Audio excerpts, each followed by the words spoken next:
இந்திய தொலைக்காட்சியில் முதல் முறையாக புது முயற்சி ஆயுஷ் டாக்டர்ஸ் அத்தனை பேரையுமே வச்சு ஒரு நோய்க்கு என்ன தீர்வு அப்படிங்கறத நம்ம கேட்போம். உலகத்துல மிகப்பெரிய அளவுல டயபெட்டிக் பேசப்படுது. இதை எப்படி கண்ட்ரோல் பண்றது? இந்தியாவிலே பார்த்தீங்க அப்படின்னா 150 மில்லியன் பாதிக்கப்பட்டிருக்காங்க. பாத எரிச்சல் இருக்குன்னு சொல்லுவாங்க. Frequent urination. யோகாவில் பார்த்தீங்கன்னா சூரிய முத்ரா, இந்த முத்ரா நீங்கள் ரெகுலராக அடாப்ட் பண்ணும்போது டயபெட்டிக் கண்ட்ரோல் குறித்தான ஆக்ஷன்ஸை வந்து கொடுக்கும் சார். மெயினாக சித்தால மதுமேகங்கிறது டைஜஷனை சரி பண்ணாலே வந்து ஒரு 50% வந்து நம்மளுக்கு வந்து சுகர்லேருந்து பாதுகாக்கலாம். ஹோமியோபதியில் டயட் ப்ளஸ் மெடிசன். டயபெட்டிஸ் வந்து ஆயுர்வேதால பிரமேகா அப்படின்னு சொல்கிறாங்க. தெரப்பியும் மெடிசனும் சேர்ந்தே வரும். நீங்கள் இன்சுலின் எடுத்தால் கண்டிப்பாக கிட்னி ஃபெயிலியர் வரும். மிகப்பெரிய விஷயத்த நம்ம பண்ணுறோம். ஒன்று நவபாஷானம், இன்னொன்று தங்க சேர்ந்து வரும். ஆயுஷ் இன்டகிரேட்டட் அப்படிங்கிறத நம்ம தொடர்ந்து ஒரு 22 வருஷமாக பண்ணிட்டு இருக்கிறோம். ஒரு நோய் பல மருத்துவம். வணக்கம். சரண்ஸ் மருத்துவமனையின் மூலமாக உங்களை சந்திப்பதில் மகிழ்ச்சி. ஆயுஷ் இன்டகிரேட்டட் சிகிச்சையை தொடர்ந்து செஞ்சுட்டே வரோம். இதில் ஒரு புது முயற்சியாக இதுவரை யாருமே செய்யாத ஒரு முயற்சி என்னென்னா, இந்த ஆயுஷ் டாக்டர்ஸ் அத்தனை பேரையுமே வச்சு ஒரு நோய்க்கு என்ன தீர்வு அப்படிங்கிறத நம்ம கேட்போம். ஏன்னா ஒவ்வொரு மருத்துவத்திலும் ஒரு வகையான தீர்வு இருக்குது. இப்போ சித்தானா ஒன்று, ஹோமியோனா ஒன்று, நேச்சுரோபதி அதில் ஒன்று, யோகிக் சயின்ஸில் ஒன்று, இந்த மாதிரி ஒவ்வொன்றிலையும் ஒவ்வொரு தீர்வுகள் இருக்குது. ஸோ எதுக்கு எந்த மாதிரியான தீர்வுகள், ஒரு நோய்க்கு எந்த மாதிரியான தீர்வுகள் பண்ணுனா இந்த நோய் முழுமையாக குணமாகும், இல்லை அட்லீஸ்ட் நல்லா கண்ட்ரோல் ஆகும், பக்க விளைவு இல்லாமல் இந்த நோயை எப்படி நம்ம கண்ட்ரோல் பண்ணுறது அப்படிங்கிறதுக்கான ஒரு நிகழ்ச்சி தான் இது. புது முயற்சி சொல்லுவாங்க இல்லையா, இந்திய தொலைக்காட்சியில் முதல் முறையாக அப்படின்னு சொல்லுவாங்க. அந்த மாதிரி ஒரு புது முயற்சி இது. ஏன்னா எல்லாருடைய நாலேஜும் இங்கே நீங்கள் பார்க்கலாம். ஸோ இது உங்களுக்கு ஒரு மிகச்சிறந்த ஒரு நல்ல ஒரு ஆரோக்கியமான ஒரு ப்ரோக்ராமாக இருக்கும் அப்படிங்கிறத நான் முழுமையாக நம்புகிறேன். Doctor Aswitha BAMS, doctor Akila ayurvedic doctor, doctor Sivasankaran homeopathy doctor, doctor Nandini naturopathy and yogic therapist, doctor Parameswari Siddha plus Varma, doctor Matilda ayurvedic doctor. இப்போ நம்ம டயபெட்டிக் இன்னைக்கு உலகத்திலேயே ஒரு மிகப்பெரிய பிரச்சனை அப்படின்னு பார்த்தீங்கன்னா, எல்லாருக்குமே 35-40 வயசு தாண்டினா டயபெட்டிக் வந்துருச்சா அப்படிங்கிற ஒரு ஆன்சைட்டிலே இருக்கிறோம். ஒரு பயம். நம்ம எப்பவும் போல் ஃபாஸ்ட் ஃபுட் சாப்பிட்றோம், இது எக்ஸசைஸ் இல்லாமல் நம்ம அப்படியே இருக்கிறோம். உணவுகளில் எந்த விதமான கான்சன்ட்ரேஷன் கிடையாது, ப்ரிசர்வேட்டிவ்ஸ் அதிகமாக சாப்பிட்றோம், ரீஃபைண்ட் ஆயில் சாப்பிட்றோம். இது மாதிரி பல விஷயங்கள் தொடர்ந்து நம்ம பண்ணிகிட்டே இருக்கிறோம். ஆனால் டயபெட்டிக் வந்துருமோன்னு மட்டும் பயப்படுறோம். இன்றைக்கி உலகத்தில் மிகப்பெரிய அளவில் டயபெட்டிக் பேசப்படுது. நிறைய நோயாளிகள் தொடர்ந்து டயபெட்டிக்காக உருவாக்கப்பட்டிருக்கிறாங்க. நம்மளும் சேர்ந்து உருவாகிட்டுருக்குறோம். ஸோ இதில் ப்ரிவென்ஷன் எப்படி, சிம்டம் எப்படி, மெடிக்கேஷன் எப்படி, டயட் அண்ட் ரெஜிமெண்ட் எப்படிங்கிறத இதில் நம்ம பார்ப்போம். டாக்டர் அஸ்விதா. வணக்கம் சார். இப்போது டயபெட்டிக் அப்படிங்கிறது வந்து நம்ம சர்க்கரை நோய்னு சொல்லுவோம். காமனாக சொல்லப்போனால் சுகருன்ட்டு நம்ம சொல்லுவோம். எல்லாரோட வீட்லேயும் கண்டிப்பாக ஒருத்தங்களாவது இந்த சுகர்னால் பாதிக்கப்பட்டிருக்காங்க. பிளட்டில் இருக்கிற குளுக்கோஸ் லெவல் வந்து அதிகமாக இருக்கிறது தான் நம்ம வந்து டயபெட்டிக் அப்படிங்கிறத இண்டிகேட் பண்ணுறோம். அது வந்து இப்போ இந்தியாவிலே பார்த்திங்க அப்படின்னா 150 மில்லியன் பீப்புள் வந்து டயபெட்டிக்னால பாதிக்கப்பட்டிருக்காங்க. 2050 இது வந்து 10 மடங்கு அதிகமாகும் அப்படின்னு சொல்லியிருக்காங்க. ஸோ இது வந்து ரொம்ப அதிகமாயிட்டே இருக்கிற ஒரு நோயாக இருக்குது. டயபெட்டிக்லேயே வந்து 2 டைப் இருக்குது. டயபெட்டிக் 1, டைப் 1, டைப் 2 அப்படின்னு இருக்குது. டைப் 1 அப்படிங்கிறது நம்மளோட பாடியில் வந்து இன்சுலின் செக்ரீஷன் கம்மியாகிறது வந்து டைப் 1 டயபெட்டிக்காக வருது.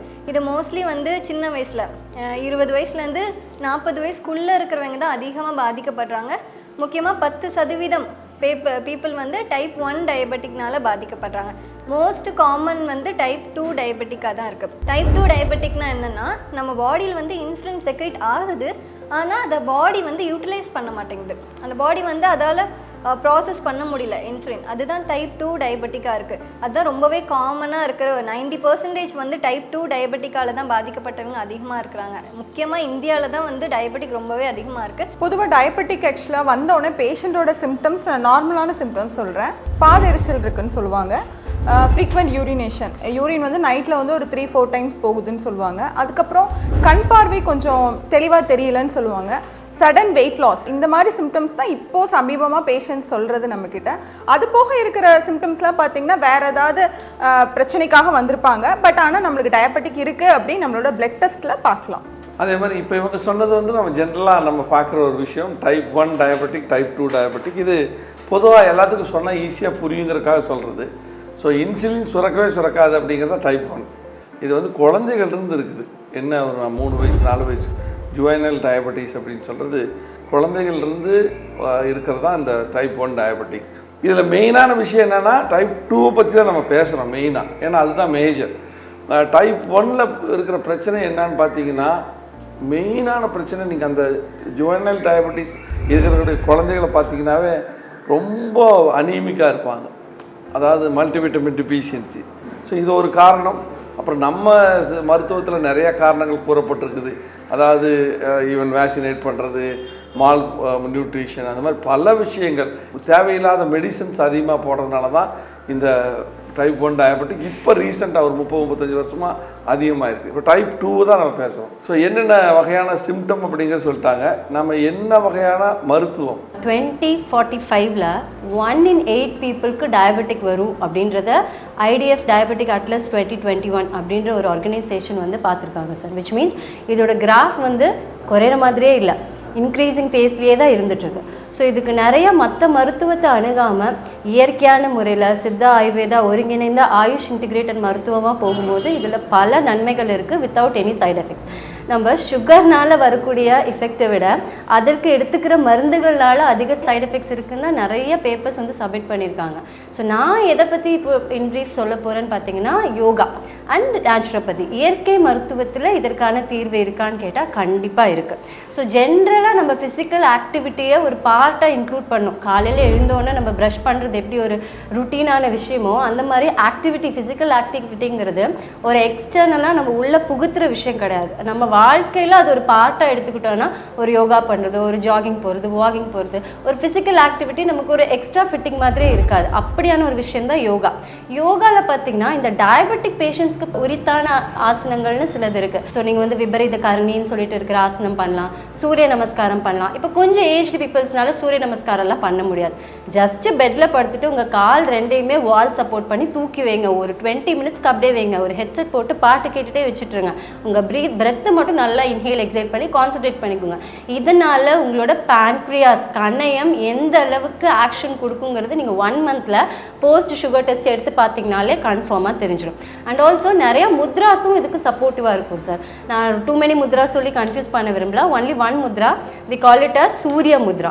இந்த முத்ரா நீங்கள் ரெகுலராக அடாப்ட் பண்ணும்போது சும்மா இப்படி முத்ரா வச்சா எப்படி ஆக்ஷன் யோசிக்க வேண்டாம். Every thing is acupressure points. நீங்கள் வைக்கிற இடத்துல நல்லா ப்ரெஷர் கொடுத்து ப்ரெஸ் பண்ணி வைக்கணும். நீங்கள் கொடுக்குற ப்ரெஷர் தான் அந்த பாயிண்ட்டை ஸ்டிமுலேட் பண்ணி உங்களுக்கு டயபெட்டிக் கண்ட்ரோல் குறித்தான ஆக்ஷன்ஸை வந்து கொடுக்கும் சார். ஸோ இந்த மாதிரியான விஷயங்கள் நம்ம யோகா ஃபாலோ பண்ணும்போது நமக்கு பெனிஃபிட்டாக கிடைக்கும். இதில் உணவு முறை இப்போ நான் என்னென்னா, பொதுவாக ஒரு டயபெட்டிக்கில் ஃபவுண்ட் வருது. இப்போ நான் இன்றைக்கி தான் பார்க்குறேன் டயபெட்டிக் பாசிட்டிவ். ஸோ நம்ம உடனே 2 டெஸ்ட் தான் எடுத்து பார்ப்போம். டயபெட்டிக் பாசிட்டிவ், டயபெட்டிக் தான் இந்த பேஷண்ட்டுக்குங்கிறது எப்படி நாம் சொல்லுவோன்னா, யூரின் செக் பண்ணுவோம். யூரினில் வந்து பாசிட்டிவ்னா அது கன்ஃபார்ம்டு தான். அப்படி இல்லைன்னா GTT அப்படின்னு ஒன்று எடுப்போம், குளுக்கோஸ் டாலரன்ஸ் டெஸ்ட்டுன்னு சொல்லி. இதை எடுத்து கன்ஃபார்ம் பண்ணுவோம். இது இல்லாமல் HbA1c பார்ப்போம். ஸோ ஓகேங்களா. இப்போ பேசிக்காக ஒரு 6லேருந்து ஒரு 6.57 தான் வந்துருக்குது. ஒரு 140லேருந்து 160 170 வந்திருக்குன்னா இது யோகா மூலமாகவும் உணவு பயிற்சி, இவங்க ஒரு உணவு பயிற்சியாளர், அது ஒரு முக்கியமான விஷயம். ஸோ உணவு பயிற்சி மூலமாக அதை கண்ட்ரோல் பண்ண முடியுமா? அஃப்கோர்ஸ் பண்ண முடியும் சார். மருந்தே தேவை கிடையாது. நீங்கள் மினிமமாக இருக்கக்கூடிய ஆயுர்வேதா சித்தா மெடிசன்ஸ் எடுத்துகிட்டு டயட் மெயினாக ஃபோக்கஸ் பண்ணும். See any form of medicine is not for lifetime. It might be Siddha Ayurveda whatever. அந்த மருந்துகளுமே நம்ம பர்டிகுலர் டைமுக்கு தான் கொடுக்க முடியும். தென் வாட், அதுக்கப்புறம் என்ன ஹெல்ப் பண்ணும்? இப்போ ஒரு 1 year 1.5 years நீங்கள் ட்ரீட்மெண்ட் முடிச்சிட்டிங்க. வாட் வில் ஹெல்ப்னா ஃபுட் இஸ் ஆர் மெடிசன், உணவே மருந்து. ஸோ உணவே மருந்துன்ற கான்செப்ட் படி நீங்கள் கொஞ்சம் கார்போஹைட்ரேட், அதாவது எதையுமே ரெஸ்ட்ரிக்ட் பண்ண வேண்டாம், மாடிஃபை பண்ணுங்கள். Modification is different from restriction. So உங்கள் டயட் பிளான் மாடிஃபை பண்ணுங்கள். 4 இட்லி சாப்பிட்ற இடத்துல 2 இட்லி சாப்பிடுங்க. அந்த 2 இட்லி கலோரிஸை எது காம்பன்சேட் பண்ணுன்னு பார்த்தீங்கன்னா fruits. Fruit sugar will never gonna increase your diabetic level. So இதெல்லாமே வந்து நீங்கள் கொஞ்சம் கொஞ்சம் இன்க்ளூட் பண்ணிக்கணும். அண்ட் ஆல்சோ நீங்கள் வந்து ஒயிட்டாக போகிறதுக்கு, அதாவது மாவு சத்துக்கெல்லாம் இருக்கிறதுக்கு பதிலாக மில்லட்ஸாக போகலாம். மில்லட்லேயும் கார்போஹைட்ரேட் தான் இருக்குது, பட் அது ஃபைபரோட மிக்ஸ் ஆகிருக்கும் போது உங்கள் அப்டமன் வயிற்றுக்குள்ளே போய் அது பிரிஞ்சு வர்றதுக்கு டைம் எடுக்கும். ஸோ உங்களுக்கு பசியும் வராது, ரொம்ப கண்ட்ரோலாக இருக்கும். உடனே ஏதாவது சாப்பிடணும், கிரேவிங், இந்த மாதிரிலாம் டயபெட்டிக் பேஷண்ட்டுக்கு இருக்கும். அது எல்லாமே ரொம்ப கண்ட்ரோல்குள்ளே வரும். அடுத்தது சித்தா டாக்டர் அவங்க என்ன சொல்கிறாங்க பார்ப்போம். ஆக்சுவலாக நம்ம 2 டைப்பாக பிரிச்சிடுறோம் டயபெட்டிக் பொறுத்தளவுக்கு. ஆனால் சித்தாவில் வந்து மதுமேகம் அப்படின்னு சொல்லக்கூடிய ஒரு விஷயந்தான் இந்த சர்க்கரை நோய். சித்தாவில் அந்த காலத்திலேயே மருந்து எல்லாத்த பற்றி சொல்லியிருக்கிறாங்க. சித்தாவில் குறிப்பிடாத வியாதிகளே இல்லை இது வரைக்கும். அதான் உலகம் தோன்றுலேருந்து மறைகிற வரைக்கும் இந்தந்த வியாதி தான் வரும், இந்தந்த வியாதிக்கெல்லாம் மருந்து இருக்குது அப்படின்னு சொல்லப்பட்ட ஒரு மிகப்பெரிய ஒரு அற்புதமான விஷயம் சித்தா. இதில் வந்து மதுமேகத்தை எனக்கு தெரிஞ்சு ஒரு 7 டைப்பாக பிரிச்சிருக்கிறாங்க சித்தாவில், மதுமேகத்திலேயே. பட் நம்ம அவ்வளோ ப்ரிசைஸ்டாக ஒன்று ரொம்ப நுண்ணிய அளவுக்கு எடுத்துக்க வேண்டியதில்லை. நம்ம டைப் 1 டயபெட்டிக், டைப் 2 டயபெட்டிக் கொஞ்சம் ஈஸியாக இருக்குது. இதில் என்ன ஒரு சின்ன எக்ஸாம்பிள் அப்படின்னா, இப்போ டைப் 2ல் வந்து பார்த்திங்கன்னா ஒரே மாதிரி இருக்காது. ஒருத்தருக்கு வந்து ஃப்ரீக்வெண்ட் யூரினேஷன் இருக்கும், ஒருத்தருக்கு ப்ரிக்லிங் பெயின் இருக்கும், நம்னஸ் இருக்கும், கண் பார்வை குறையும், கிடினஸ் ஆகும், ஆண்மை குறைவு வரும். இது மாதிரி பல சிம்டம் இருக்கும். சிலருக்கு வெயிட் லாஸ் ஆகும், சிலருக்கு வெயிட்டே லாஸ் ஆகாது. இதையெல்லாம் டிஃப்ரென்ஷியேட் பண்ணியிருப்பாங்க சித்தாவில். ஸோ பித்த, வாத, கபா இதையெல்லாம் வச்சு டிஃப்ரென்ஷியேட் பண்ணியிருப்பாங்க. ஸோ இதை தான் நாம் சொல்கிறோம். பட் இவ்வளோ ப்ரிசைஸ்டாக இப்போ பார்த்தா மக்களே குழம்பிடுவான். எனக்கு என்னன்னு அதுக்கு ஒரு ஆலோசனை பண்ணுவான். அதனால் குழப்பாமல் ஈஸியாக நம்ம போகிறது டைப் 2 டயபெட்டிக். சுவையை வைத்து நோய்களை வந்து கையாண்டது வந்து சித்தா தான். அறுசுவை, அதில் எந்த சுவை மிகுதோ அந்த சுவைக்கான நோய் இருக்கும் அப்படிங்கிறத நம்ம சித்த மருத்துவம் நிறைய சொல்லியிருக்குது. அதாவது யாருக்கெல்லாம் தொப்பை இருக்கோ 70% இருக்கவங்களுக்கு வந்து நம்ம அனலைஸ் பண்ணோம்னா கண்டிப்பாக வந்து சுகர் இருக்கும். அப்போ கபம் இருக்கவங்க எப்படி இருப்பாங்கன்னா ரொம்ப ஒபிஸாக இருப்பாங்க. வயிறும் கணையும் தான் பாதிக்கும், ப்ளஸ் லிவர் வரும். அப்போ 3 ஆர்கனையும் பாதிக்கிறதுனால தான் நம்மளுக்கு ஒபஸாக இருக்கக்கூடிய பேஷண்ட்டுக்கு அவங்க கண்டிஷனை பொறுத்து அவங்களுக்கு வந்து உத்வர்த்தனம் இந்த மாதிரிப்பட்ட ட்ரீட்மெண்ட் வந்து பண்ணுவாங்க. ஏன்னா அவங்களுக்கு வந்து கஃபம் வந்து ரொம்ப ப்ரிடாமினண்ட்டாக இருக்கும். அதை குறைக்கிறதுக்கான ட்ரீட்மெண்ட் பண்ணுவாங்க. ஹோமியோவில் என்ன சொல்கிறாங்க? இல்லை இப்போ இன்சுலின் செக்ரீஷனை நார்மல் பண்ணுறதுக்கு ஹோமியோ மெடிசன்ஸ் நல்ல ஆக்ஷன்ஸ் இருக்கும். ஸோ நல்லபடி சரி பண்ணிக்கலாம். டயபெட்டிக் வந்து நம்ம ஓரளவுக்கு food control, diet and regiment எடுத்தாவே இந்த மருந்துகள் இல்லாமே நம்ம அதை மெயின்டைன் பண்ண முடியும். இது ரொம்ப முக்கியமாக தெரிஞ்சுக்க வேண்டிய விஷயம். We strongly believe the first duty of the doctor is to educate people not to take lifetime medication unless necessary.